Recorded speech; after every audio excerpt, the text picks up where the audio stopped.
उठ जा नालायक, सुबह के 8 बजने को है। तुझे एग्जाम नहीं देना क्या?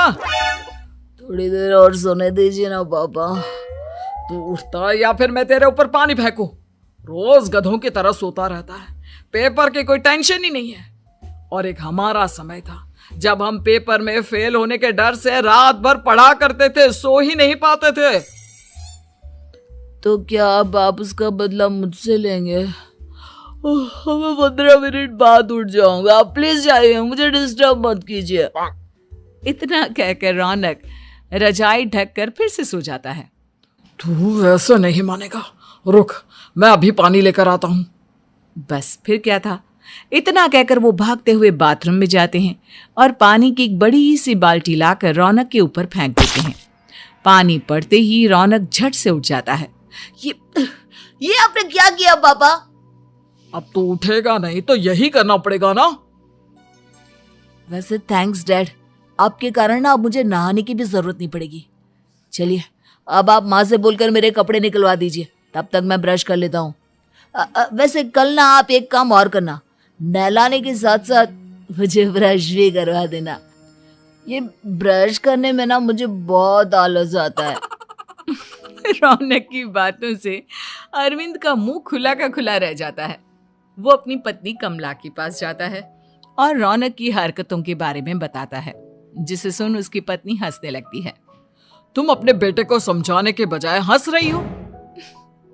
रौनक बच्चा है, धीरे धीरे सुधर जाएगा, आप क्यों उसके पीछे पड़े रहते हो? अभी नहीं सुधरेगा तो कब सुधरेगा? 10वीं क्लास में है रौनक, वो अब कोई बच्चा नहीं रहा। अरविंद की इतना बोलते ही वहां रौनक भी आ जाता है। क्या डैड, मैंने आपको एक काम दिया था, वो भी नहीं हुआ आपसे। अरे क्या हुआ बेटा? माँ, मैंने डैड से बोला था कि वो आपको बोलकर मेरे स्कूल की यूनिफॉर्म निकाल दे, लेकिन मेरे पीछे पड़ने के अलावा इनसे एक काम ढंग से नहीं होता। देख रही हो कमला, देख रही हो अपने लाडले को? अरे आप चुप रहिए जी। चलो बेटा, मैं तुम्हें कपड़े निकाल कर दे देती हूँ। बस ऐसे ही साल पर साल बीतते जाते हैं, लेकिन रौनक के रवैये में कोई बदलाव नहीं आता। वो पहले से भी ज्यादा आलसी और पूरी तरह अपने माता पिता पर निर्भर हो जाता है। 2 साल बाद पता नहीं कहाँ गायब रहता है पूरे दिन, अब तक तो आ जाना चाहिए था। अरे आप इतनी फिक्र क्यों कर रहे हो उसकी? दोस्तों के साथ खेल रहा होगा, आ जाएगा अभी। ये कोई टाइम है खेलने का? 10 बजने वाले हैं, इतनी रात में कौन खेलता है? कमला कुछ कहती उससे पहले ही रौनक वहां आ जाता है। मम्मी जल्दी से खाना लगा दो, बहुत भूख लग रही है। तुम्हें तब तक खाना नहीं मिलेगा जब तक तुम बता नहीं देते कि इतनी रात गए कहां से आ रहे हो। ओ प्लीज डैड, अब आप एसी पे प्रद्युमन बनकर मेरे सर पर बंदूक लेकर मत बैठ जाना। अपनी फालतू की बकवास बंद कर और बता कहां से आ रहा है। माँ अब समझाइए ना डैड को। बता देना बेटा, इनको भी तसल्ली हो जाएगी। आप बोल रही हैं तो बता देता हूँ, मैं दोस्तों के साथ मूवी देखने गया था, इसलिए देर हो गई। तो इन सब चीजों में मेरे पैसे उड़ाता है? कभी 1 रुपया कमाने के बारे में सोचा है तूने? जब देखो हवा की तरह पैसे उड़ाता रहता है। माँ अब आप इन्हें चुप करा दीजिए, वरना ना मुझे गुस्सा आ जाएगा। अच्छा क्या कर लेगा? बता ना क्या कर लेगा तू? वैसे बात तो ठीक ही है, मैं कर ही क्या सकता हूँ। पैसे तो फिर भी मैं आपसे ही मांगूंगा ना। चलिए अब ये सब बात छोड़िए और मम्मी मेरे लिए खाना लगा दीजिए। अभी लगा देती हूँ बेटा। मैं बता रहा हूँ कमला, एक दिन ये ऐसे ही बिगड़ जाएगा। ओफो, आप क्यों इतना पीछे पड़े रहते हो मेरे बच्चे के? बात की बाद में देखेंगे, अभी आप शांति से उसे खाना खाने देंगे। अगले दिन डैडी मुझे 10,000 रुपए चाहिए। हाँ? अब इतने पैसे क्यों चाहिए तुझे? डैड आप बिना सवाल किए कभी पैसे नहीं दे सकते क्या? जब तक तू बताएगा नहीं तुझे पैसे भी नहीं मिलेंगे। अरे अब आप अपने बेटे को पैसे भी नहीं दे सकते? नालायक, तेरी उम्र के लोग नौकरी करते हैं और एक तू है जो नौकरी करने का नाम ही नहीं लेता कभी। आप लोगों के होते हुए भला मैं नौकरी क्यों करूं? अरे हम कब तक पैसे देंगे तुझे? तुझे भी तो अपने पैरों पर खड़ा होना होगा ना। कौन सा उधार के पैरों पर खड़ा हूं? अपने ही तो पैरों पर खड़ा हूं मैं। इसी तरह रौनक दिन प्रतिदिन लापरवाह होता जाता है। उसकी लापरवाही को देखते हुए अरविंद और कमला अपने बेटे की शादी कराने का फैसला लेते हैं और 1 महीने के अंदर अंदर ही रौनक की शादी मेघा नाम की लड़की से करा देते हैं। शादी के कुछ दिन बाद, रौनक, मुझे एक अच्छी सी साड़ी चाहिए, आप ला दोगे ना? हाँ, क्यों नहीं। कितने तक की आती है साड़ी? यही करीब 5,000 तक की।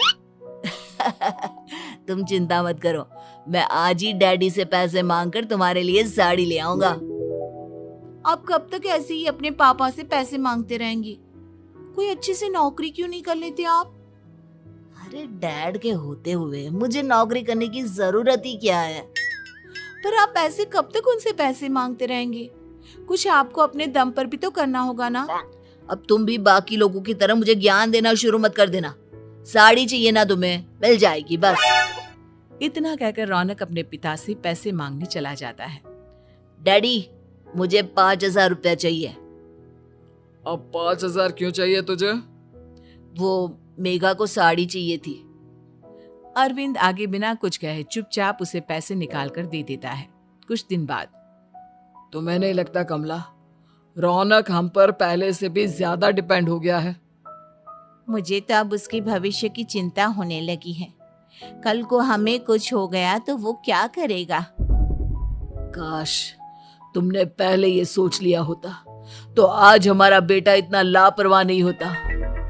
तब मुझे कहाँ पता था कि मेरा लाड़ प्यार उसे इतना बिगाड़ देगा कि वो इस हद तक लापरवाह बन जाएगा। कोई बात नहीं, अभी भी देर नहीं हुई। मुझे पता है उसे कैसे सुधारा जा सकता है। कैसे? अरविंद कुछ कहता उससे पहले रौनक वहां आ जाता है और पैसों के लिए हाथ फैलाने लगता है। डैड, मैं और मेघा बाहर घूमने जाना चाहते हैं। अरे वाह, ये आज सूरज कहाँ से निकला है? Dad please. अच्छा चलो अब मुद्दे की बात करो। मुझे अब 25,000 चाहिए। अब तुम्हें 1 रुपया भी नहीं मिलने वाला। अगर तुम्हें पैसों की इतनी ही जरूरत है तो कोई ढंग की नौकरी कर लो। मम्मी, आप कुछ कहिए ना डैड को। बेटा, वो गलत क्या बोल रहे हैं? ये सब हम तेरे भले के लिए ही तो कर रहे हैं। मम्मा, मैंने बताया ना आपको, मुझे नहीं करनी कोई जॉब वॉब। तो ठीक है, निकल जाओ हमारे घर से। तुम्हारे जैसे लोगों के लिए मैंने ये घर खड़ा नहीं किया है। जितना ये घर आपका है ना, उतना ही मेरा भी है। मैं कहीं नहीं जाने वाला। जाना तो पड़ेगा ही तुझे, क्योंकि अब मैं तेरा कोई भी खर्चा नहीं उठाने वाला।